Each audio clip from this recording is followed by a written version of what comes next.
ಭಾರತದಿಂದ ಕದನ ವಿರಾಮ ಉಲ್ಲಂಘನೆ ಹಿನ್ನೆಲೆಯಲ್ಲಿ ಕಾಶ್ಮೀರದಲ್ಲಿ ಕಂಪ್ಲೀಟ್ ಆಗಿ ಬ್ಲಾಕ್ಔಟ್ ಅನ್ನ ಮಾಡಲಾಗ್ತಾ ಇದೆ. ಪಂಜಾಬ್ನ ಹಲವೆಡೆ ಸಂಪೂರ್ಣ ಬ್ಲಾಕ್ಔಟ್ ಜಾರಿ ಮಾಡಲಾಗಿತ್ತು. ಗುಜರಾತ್ನಲ್ಲೂ ಕೂಡ ಬ್ಲಾಕ್ಔಟ್ ಜಾರಿಯಾಗಿತ್ತು. ಮತ್ತೆ ಕಿತಾಪತಿ ಮಾಡಿದಂತಹ ಪಾಪಿ ಪಾಕಿಸ್ತಾನ. ಜಮ್ಮುವಿನ ಹಲವೆಡೆ ಪಾಕ್ ಡ್ರೋನ್ಗಳು ಹಾರಾಟವನ್ನ ನಡೆಸಿದ್ದಾವೆ. ನಿರಂತರವಾಗಿ ಕದನ ವಿರಾಮ ಉಲ್ಲಂಘನೆಯನ್ನ ಮಾಡ್ತಾ ಇರುವಂತಹ ಪಾಕ್ಗೆ ಸರಿಯಾದಂತಹ ಬುದ್ಧಿ ಕಲಿಸುವಂತಹ ಕೆಲಸವನ್ನ ನಮ್ಮ ಕೇಂದ್ರ ಸರ್ಕಾರ ಮಾಡಬೇಕಾಗಿದೆ. ಇನ್ನೂ ಕೂಡ ಕೈಕಟ್ಟು ಕೂತ್ಕೊಂಡ್ರೆ ಶಾಂತಿ ಅಂತ ಹೇಳಿ ಶಾಂತಿ ಜಪವನ್ನ ಮಾಡಿದ್ರೆ ಸಾಧ್ಯ ಆಗೋದಿಲ್ಲ. ಶತಾಯಗತಾಯವಾಗಿ ಪಾಕ್ಗೆ ಸರಿಯಾದಂತಹ ಬುದ್ಧಿ ಕಲಿಸುವಂತಹ ಕೆಲಸ ಆಗಬೇಕಾಗಿದೆ. ಈಗಲಾದರೂ ಎಚ್ಚೆತ್ತುಕೊಳ್ಬೇಕಾಗಿದೆ. ಸಾಮಾಜಿಕ ಜಾಲತಾಣದಲ್ಲಿ ಸಾಕಷ್ಟು ಆಕ್ರೋಶಗಳು ಕೂಡ ವ್ಯಕ್ತವಾಗ್ತಾ ಇದೆ. ಕೇಂದ್ರದ ಯಾವುದೇ ನಿರ್ಧಾರಕ್ಕೂ ನಾವು ಬದ್ಧರಿದ್ದೇವೆ ಅಂತ ಹೇಳಿ 140 ಕೋಟಿ ಜನರು ಕೂಡ ಒಮ್ಮತದಿಂದ ನಿಂತಿದ್ರು. ಕೇಂದ್ರ ಸರ್ಕಾರದ ಪರವಾಗಿ ನಿಂತಿದ್ರು.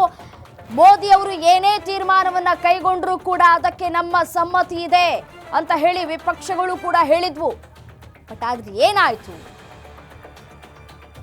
ಏನಾಯ್ತು ಅಂತ ಕದನ ವಿರಾಮ ಘೋಷಣೆ ಆಯ್ತು. ಕದನ ವಿರಾಮ ಘೋಷಣೆ ಆದ ನಂತರ ಪಾಕಿಸ್ತಾನ ತನ್ನ ನರಿಬುದ್ಧಿಯನ್ನ ಮತ್ತೆ ಮುಂದುವರಿಸಿತು. ಈಗೇನ್ ಮಾಡುತ್ತೆ ಕೇಂದ್ರ?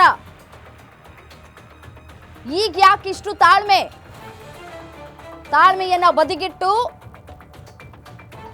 ಮುಂದುವರಿಸಿ ಆಪರೇಷನ್ ಸಿಂಧೂರವನ್ನ ಮುಂದುವರಿಸಿ ಅನ್ನುವಂತಹ ಮಾತುಗಳು ಕೇಳಿ ಬರ್ತಾ ಇದೆ. ಇದೀಗ ಇಡೀ ದೇಶದಲ್ಲಿ ಆಕ್ರೋಶಗಳು ಕೂಡ ಮತ್ತಷ್ಟು ಹೆಚ್ಚಾಗ್ತಾ ಇದೆ. ಮತ್ತಷ್ಟು ಒತ್ತಡ ಏರುವಂತಹ ಸಾಧ್ಯತೆಗಳು ಕೂಡ ಇದೆ.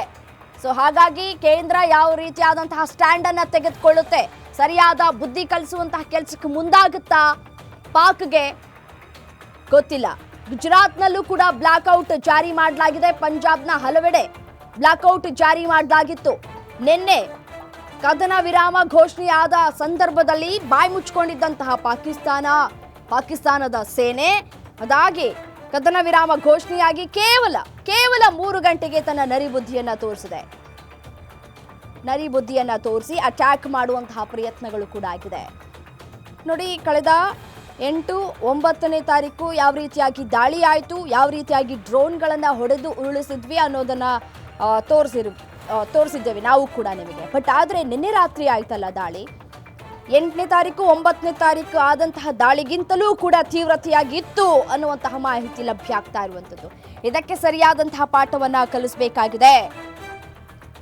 ನೋಡಿ, ನಾವು ನಮ್ಮ ಯೋಧರನ್ನ ಕೂಡ ಕಳ್ಕೊಂಡಿದ್ದೀವಿ. ನಾವು ಈ ಸಂದರ್ಭದಲ್ಲಿ ಪಾಕಿಸ್ತಾನ ಸೇನೆಯ ಹುಚ್ಚಾಟಕ್ಕೆ ಭಾರತ ಸರಿಯಾದಂತಹ ದಿಟ್ಟ ಉತ್ತರವನ್ನ ಕೊಡಬೇಕಾಗಿದೆ. ನೋಡಿ, ಆಗಸದಲ್ಲಿ ಹಾರಿ ಬಂದಂತಹ ಪಾಕ್ ಡ್ರೋನ್ಗಳನ್ನ ಏರ್ ಡಿಫೆನ್ಸ್ ಸಿಸ್ಟಮ್ ಉಡೀಸೇನೋ ಮಾಡಿದೆ. ಕಳೆದ 2 ದಿನಗಳಿಗಿಂತ ರಾತ್ರಿ ತೀವ್ರ ಸ್ವರೂಪದ ದಾಳಿಯನ್ನ ನಡೆಸಿದಂತಹ ಪಾಕ್ಗೆ ತಿಪ್ಪರ್ಲಾಕ ಹಾಕಿದ್ರೂ ಕೂಡ ಏನೂ ಕೂಡ ಕಿತ್ಕೊಳ್ಳೋದಕ್ಕೆ ಸಾಧ್ಯ ಆಗಿಲ್ಲ ಅನ್ನೋದನ್ನ ಭಾರತ ಮತ್ತೆ ಸಾರಿ ಹೇಳಿದೆ.